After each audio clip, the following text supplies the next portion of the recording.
Okay, today we're leaving for Joshua Tree, and I'm going to see if we can get the refrigerator hooked up here and get that working.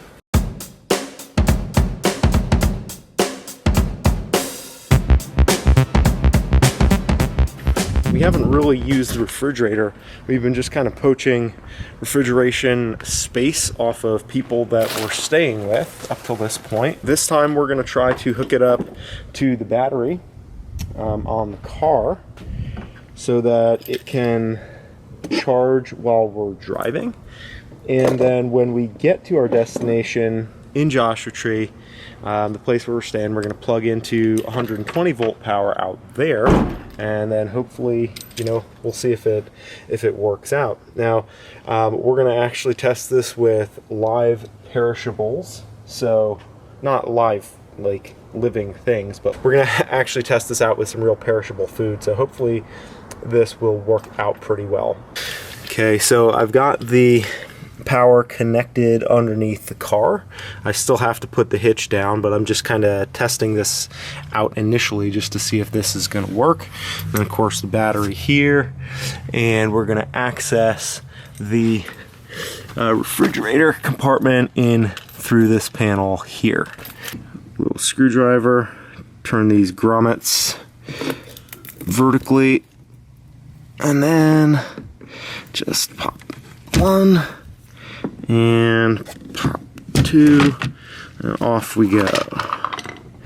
Okay, and in here you can see that we have propane, we have 120 volt, and we have 12 volt, depending on which power supply you want to use, and you want to make sure that you're only attempting to use one power source at a time. And I'm going to turn 12 volt on here, and I want to fire this up real quick just to make sure that it's actually working.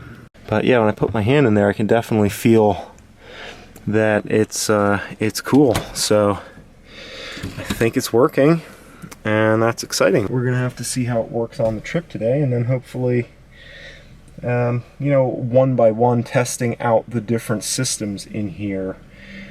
I think that's something that I've learned through climbing, is that when you're doing something new and something challenging where there's decently high stakes involved, and I mean, this isn't life or death aside from food poisoning, but you don't want to be put into a situation where your living needs on a day-to-day basis are compromised.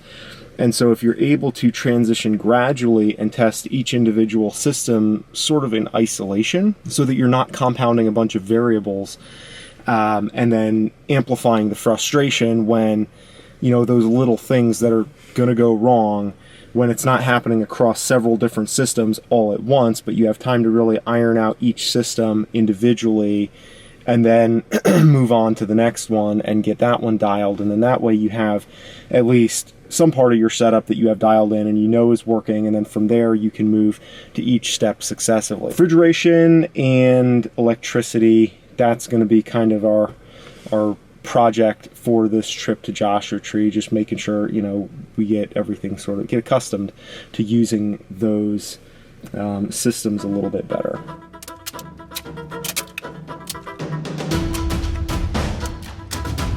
So hopefully this little extra step keep everything in and keep stuff from bouncing around too much while we drive. When we came out here to Vegas and we learned the lesson about how important it is to secure everything, because a lot of our food dumped when we were on the way.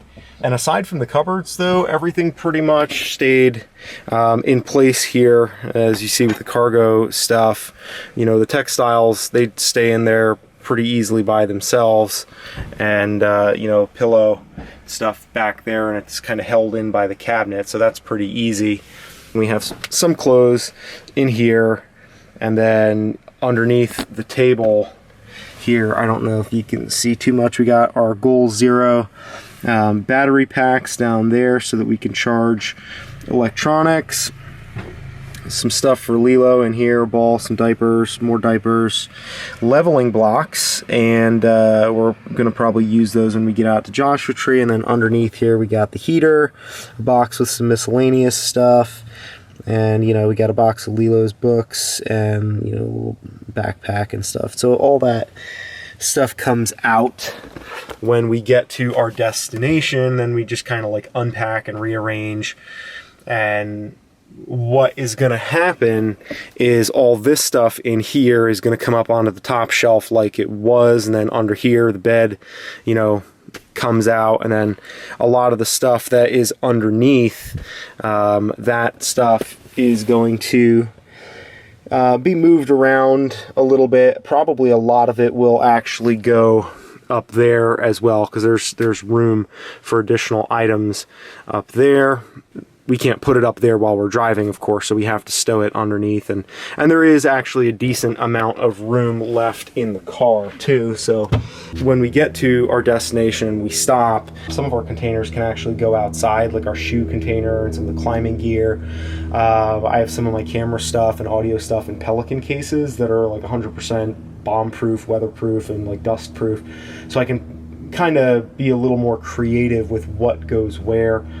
If we're staying at somebody's house, a lot of times I'll kind of make a cache like of my gear inside in order to be able to do work, so that I have my computer and my cameras all kind of, you know, in one area. Or sometimes I'll just leave them in the car because, you know, it's clean and there's no traffic through the car, right? Like the trailer, there's a lot of moving around back and forth, but the car, you know, the storage in there kind of just stays pretty much where it is. So that's been our strategy so far for organizing the trailer while we're on the go.